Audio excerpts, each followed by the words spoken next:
You've done everything you were told to do. You visualize every day. You repeat affirmations. You focus with all your might on what you want. You made the vision boards. You've written the journal entries. You've tried to live in the end.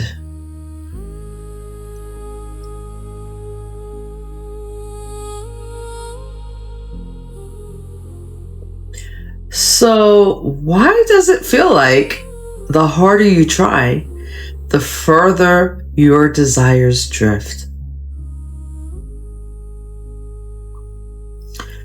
Why does that one thing you want more than anything, that relationship, that career, breakthrough, that feeling of peace seem more elusive the more you chase it? It's a frustrating and deeply confusing cycle. You know what I'm talking about? Well, what if I told you that your effort is the very thing blocking you?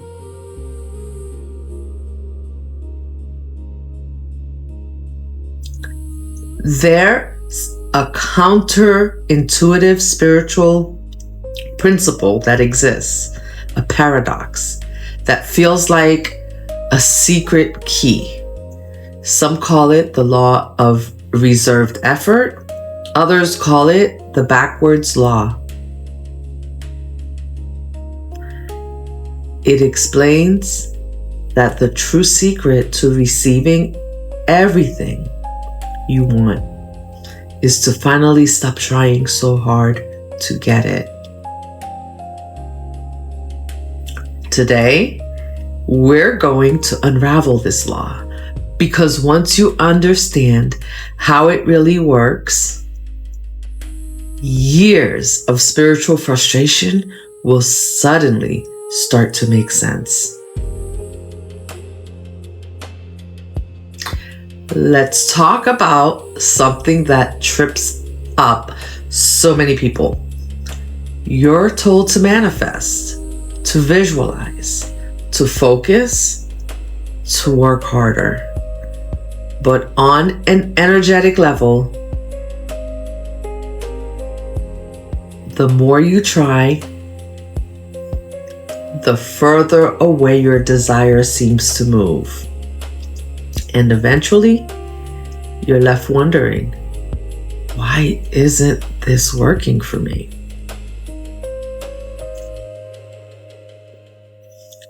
Here's the core misunderstanding. Most manifestation advice is built on a model of effort, but the universe doesn't respond to your effort. It responds to your state of being. More specifically, it responds to the state of your nervous system. In other words, your nervous system matters more than your vision board. Your nervous system state is more important than your affirmations. It matters more than any ritual you could perform. Think of your nervous system as the very ocean that carries your desires home to you.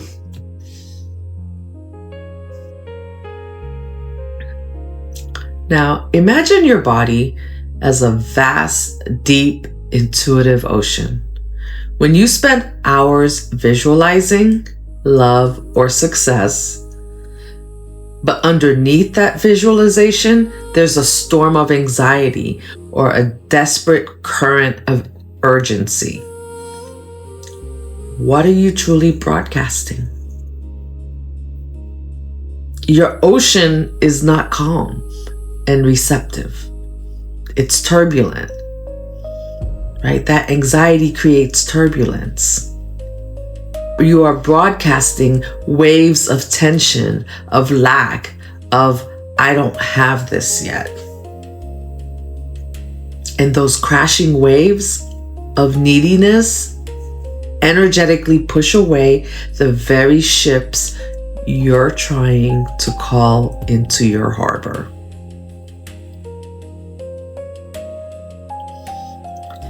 And that's how the cycle of frustration begins. You think, if I just try harder, it'll work. You push more. You force the visualization. You grip the desire even tighter.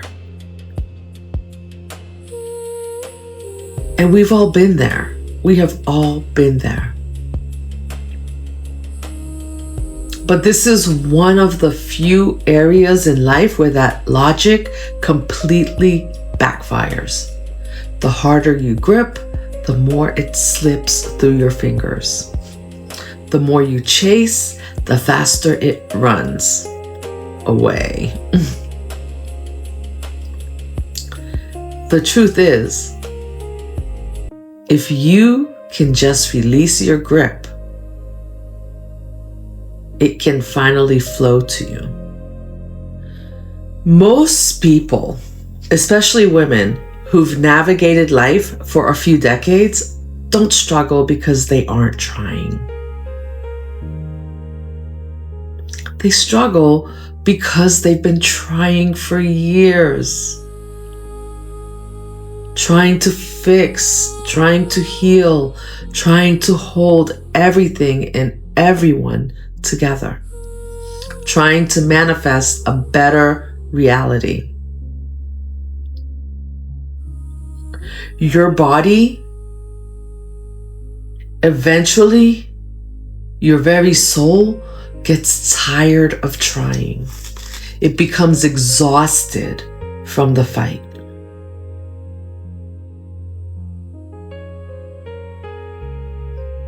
I want you to picture this with me for a moment.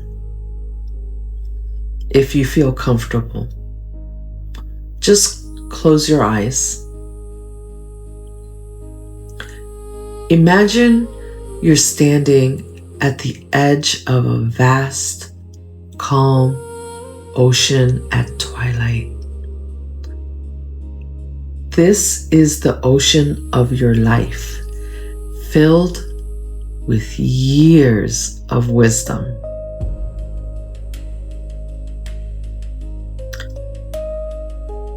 Feel the cool, soft sand beneath your feet, grounding you. The gentle waves of midlife wisdom are lapping at your toes, inviting you in.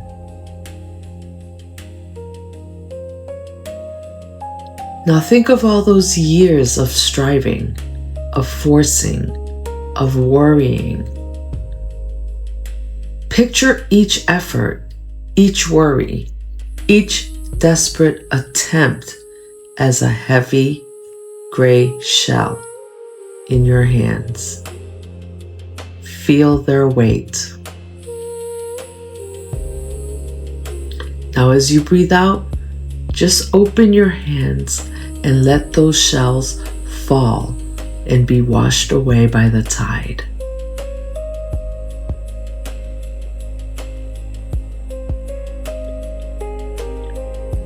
Take a slow, deep breath in, smelling the clean, salty air of possibility.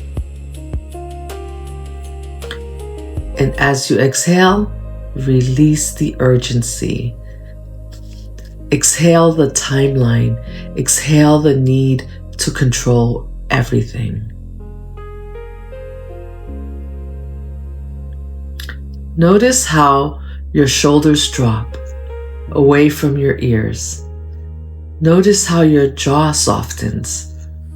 Notice how your breath deepens, sinking into your belly. This feeling isn't failure. This isn't giving up. This is your body, your intuition, your nervous system finally whispering to you. It's time to stop fighting the current. It's time to flow.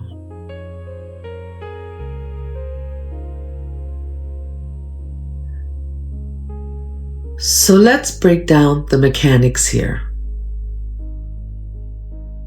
Why does trying harder actually make things worse? When you chase something from a place of desperation, your nervous system shifts into a state of stress, fight, or flight. This is a biological reality. That stress state doesn't just tighten your body, it tightens your mind. Tension narrows your perception from a neuroscience perspective. When you're in survival mode, your brain prioritizes threat detection.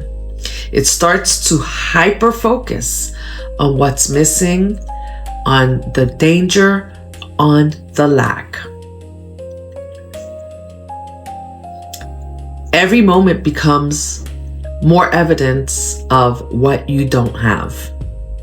The unanswered text, the quiet inbox, the empty bank account.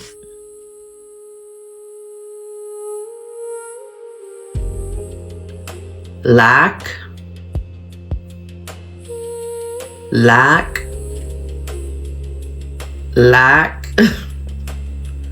The more you chase from that stress state, the more your body reinforces the feeling of, I don't have it.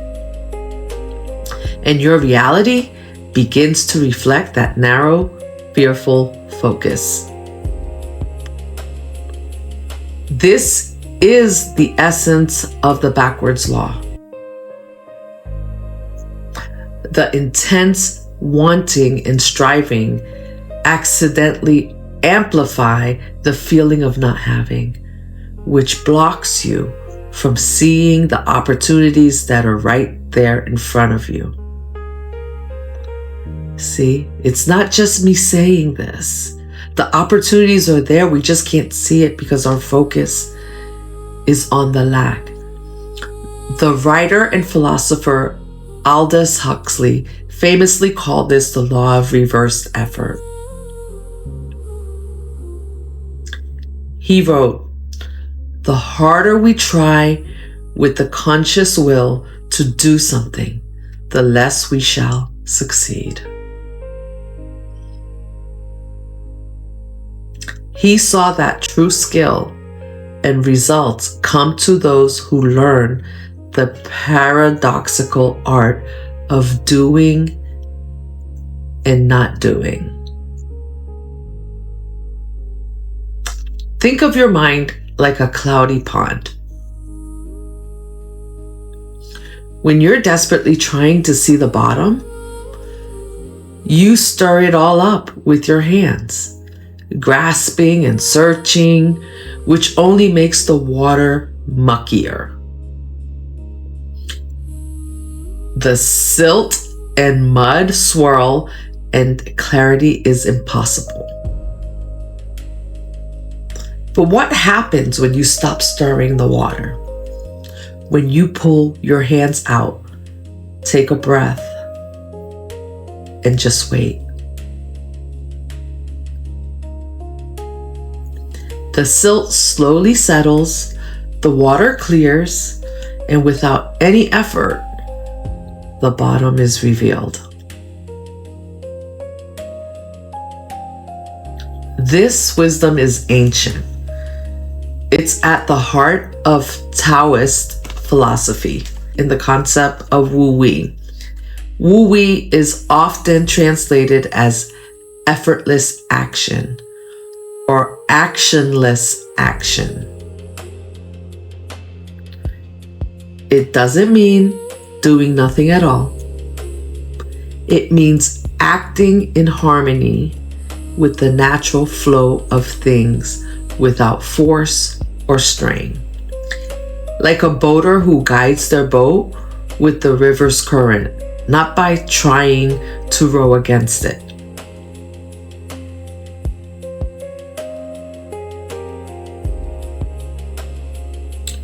You've already experienced this a million times. And honestly, the backwards law isn't something abstract, or it's not some far off concept. You've already experienced it countless times. In fact, I bet this has happened to you. Have you ever tried to force yourself to fall asleep? You lie in bed, your mind's racing, telling yourself, I have to sleep. I have to sleep now. And the more you command yourself to sleep, the more stubbornly awake you become. But the moment you finally give up, maybe you decide to just rest or read a book without any expectation, the sleep finally finds you. Or think about trying to remember a name. Someone's face is right there, but their name is on the tip of your tongue. You rack your brain going through the alphabet, right? We all have done that, straining to recall it. Nothing happens. It's only later, when you're doing something else entirely and have completely let it go, that the name just, boop, it pops into your head, clear as day.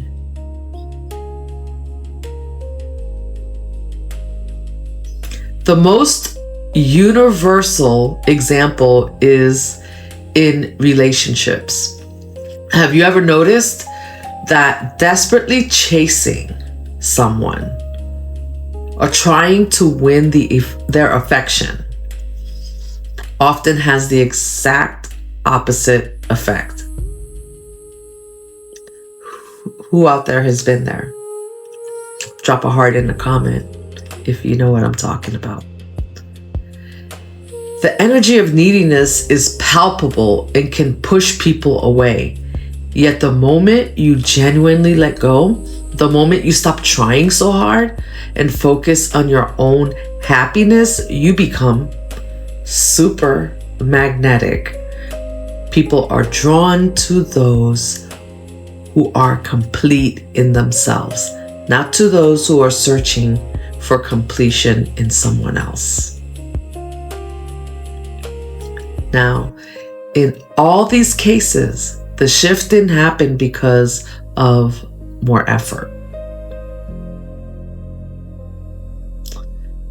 It happened because of a release, a surrender, a change in your state from tense, striving to relaxed, allowing.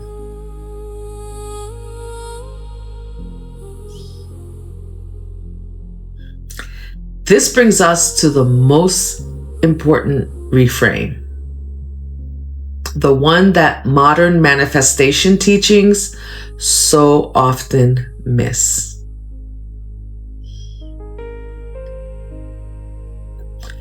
You do not receive by chasing.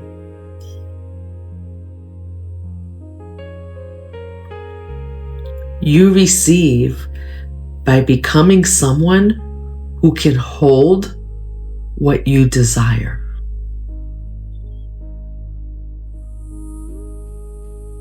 Let that sink in for a moment. Really let it land.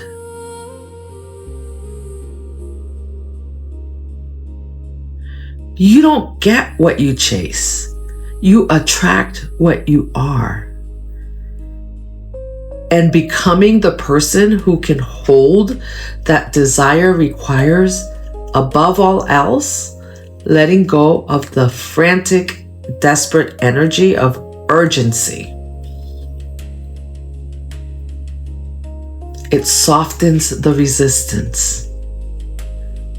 Your nervous system, in a very real way, cannot truly receive what it is fighting for. It's too busy fighting. It can't be in a state of war and a state of reception at the same time. The energy of fighting, of striving, of not having yet creates an energetic and physical barrier. To receive, your body and spirit must be open, calm, and trusting.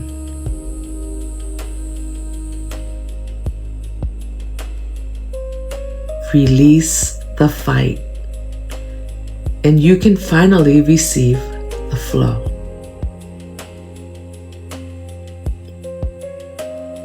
Now, if this is clicking for you, if you're feeling that subtle but profound shift from striving to flowing, take a moment to subscribe and join our community. We explore these deeper truths every week, moving beyond surface level tricks into real lasting transformation. I'm all about it. And I want to be all about it with you. Now let's talk about how to actually practice letting go, because this all sounds nice, but how do we do it? That's the real question, right? How do we practice not doing? It starts with small practical shifts that regulate your nervous system and change your state. First, the boundary shift. Stop checking for the results all the time. Every time you check your phone for that text, or your bank account for the money, or your email for the offer, you are screaming into the universe, "It's not here yet." This behavior just reinforces the feeling of lack. Let it breathe. Trust that you've planted the seed. You don't need to dig it up every 5 minutes to see if it's growing. Just like the tides, there's a natural rhythm. Give your desire the space to come in.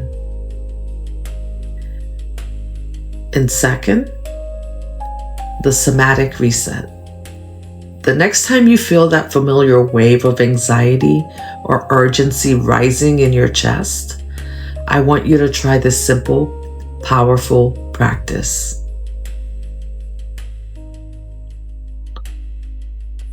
Slow down your exhale. A long exhale is a direct signal to your vagus nerve that you are safe. It's biology. Breathe in for a count of 4. Hold gently for 4. And then breathe out for a count of 8.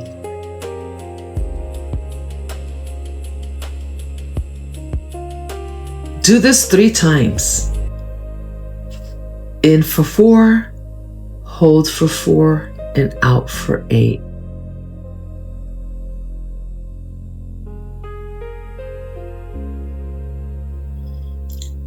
As you exhale, feel the tension recede from your body. Feel your nervous system shifting out of survival mode. and into a state of safety and openness. Safety expands you. Urgency constricts you. And third, a journaling prompt for you. Tonight before you sleep, ask yourself this one question.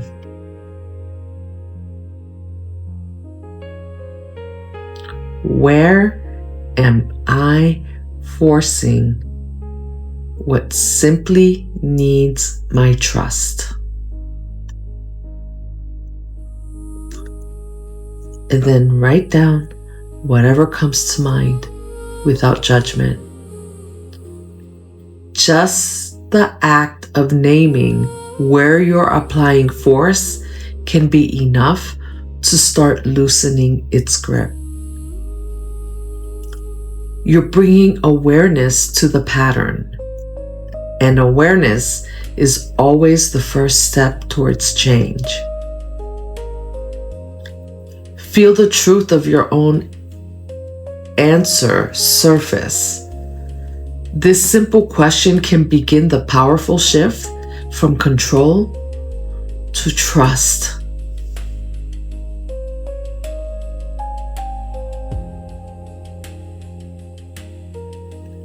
The backwards law is not about giving up on your dreams.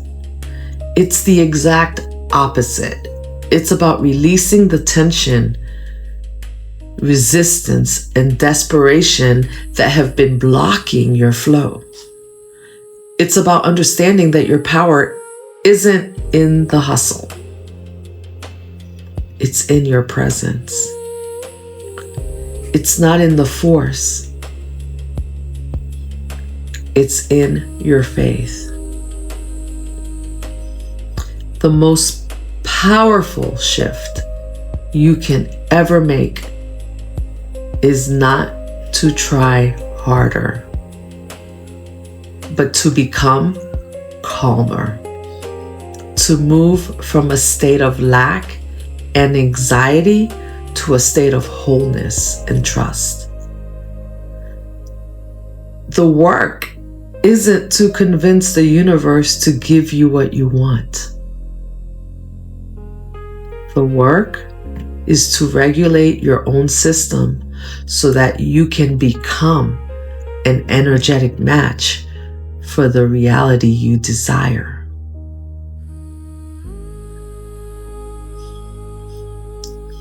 So the one thing I want you to take away is this.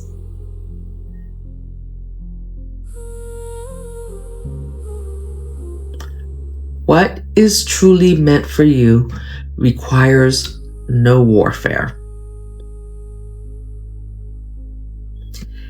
It doesn't require desperate, frantic striving.